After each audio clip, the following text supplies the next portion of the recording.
Liber Cordis Cincti Serpente, well 65, figvra, Adonai. Chapter 2. I passed into the mountain of lapis lazuli, even as a green hawk between the pillars of turquoise that is seated upon the throne of the east. So came I to Duant, the starry abode, and I heard voices crying aloud. O thou that sittest upon the earth, so spake a certain veiled one to me, thou art not greater than thy mother, thou speck of dust, infinitesimal. Thou art the Lord of glory and the unclean dog. Stooping down, dipping my wings, I came unto the darkly splendid abodes. There in that formless abyss was I made a partaker of the mysteries of verse.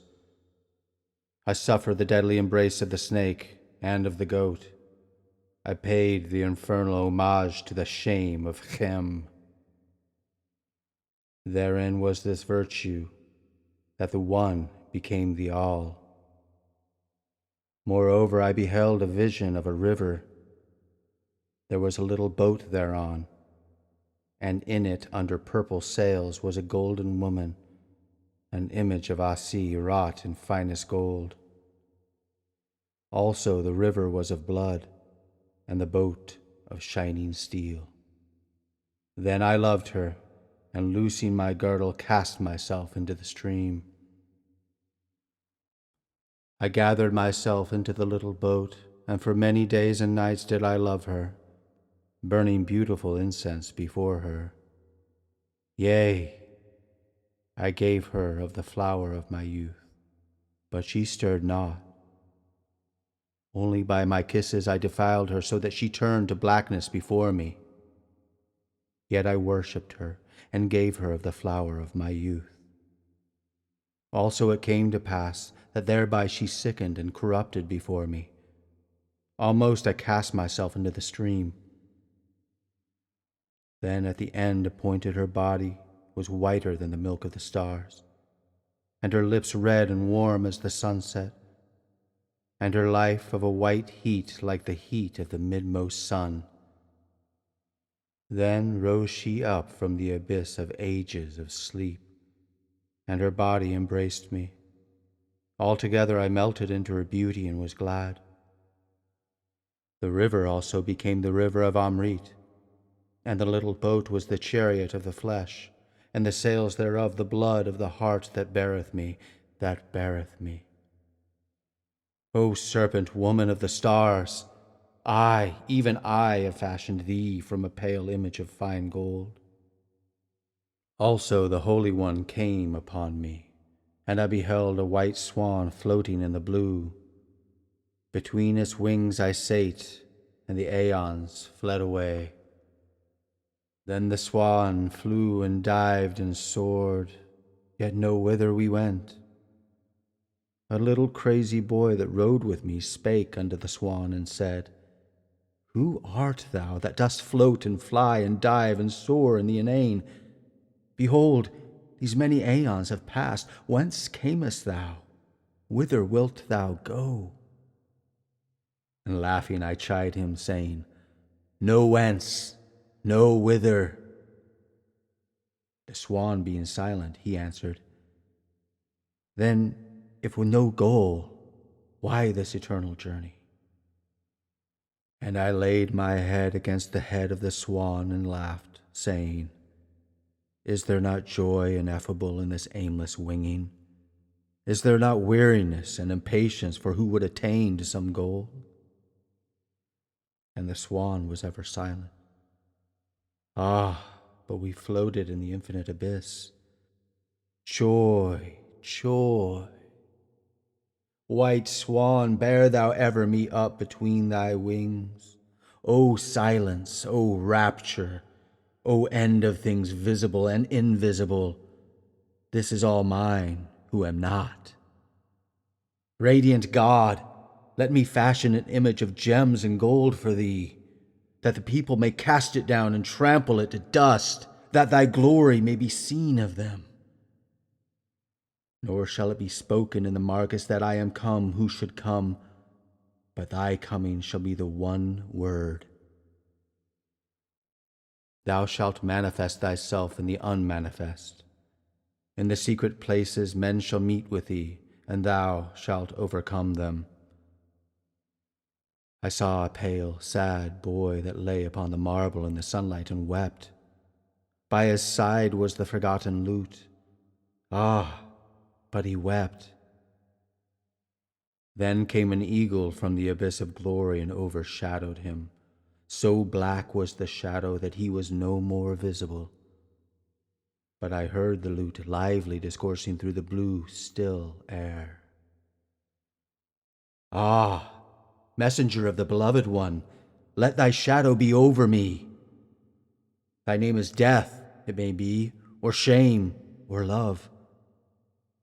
So thou bringest me tidings of the beloved one. I shall not ask thy name. Where is now the master? Cry the little crazy boys. He is dead, he is shamed, he is wedded, and their mockery shall ring round the world. But the master shall have his reward. The laughter of the mockers shall be a ripple in the hair of the beloved one. Behold, the abyss of the great deep. Therein is a mighty dolphin, lashing his sides with the force of the waves. There is also an harper of gold, playing infinite tunes. Then the dolphin delighted therein and put off his body and became a bird. The harper also laid aside his harp and played the infinite tunes upon the panpipe. Then the bird desired exceedingly this bliss, and laying down its wings became a fawn of the forest. The harper also laid down his panpipe, and with the human voice sang his infinite tunes. Then the fawn was enraptured and followed far. At last the harper was silent, and the fawn became Pan in the midst of the primal forest of eternity. Thou canst not charm the dolphin with silence, O my prophet. Then the adept was rapt away in bliss, and the beyond of bliss, and exceeded the excess of excess. Also his body shook and staggered with the burden of that bliss, and that excess, and that ultimate nameless. They cried, he is drunk, or he is mad, or he is in pain, or he is about to die. And he heard them not. O my Lord, my beloved, how shall I indite songs, when even the memory of the shadow of thy glory is a thing beyond all music of speech or of silence? Behold, I am a man. Even a little child might not endure thee. And lo, I was alone in a great park, and by a certain hillock was a ring of deep enameled grass, wherein green-clad ones, most beautiful, played. In their play I came even unto the land of fairy sleep. All my thoughts were clad in green, most beautiful were they. All night they danced and sang, but thou art the morning, O my darling, my serpent that twinest thee about this heart. I am the heart, and thou the serpent. Wind thy coils closer about me, so that no light nor bliss may penetrate.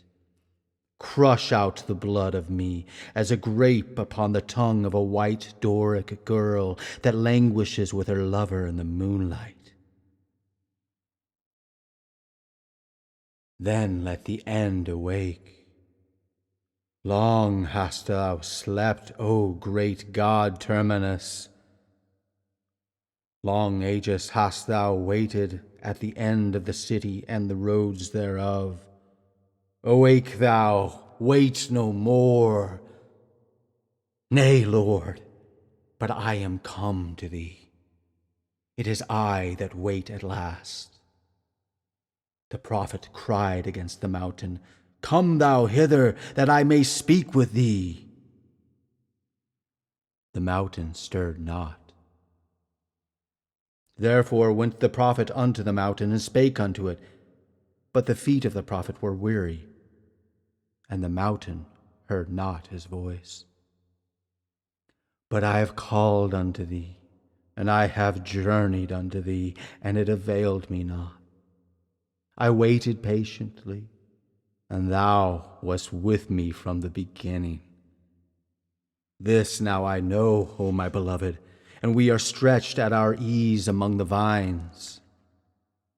But these thy prophets, they must cry aloud and scourge themselves. They must cross trackless wastes and unfathomed oceans. To await thee is the end, not the beginning. Let darkness cover up the writing. Let the scribe depart among his ways. But thou and I are stretched at our ease among the vines. What is he? O thou beloved one, is there not an end? Nay, but there is an end. Awake, arise, gird up thy limbs, O thou runner. Bear thou the word unto the mighty cities, yea, unto the mighty cities.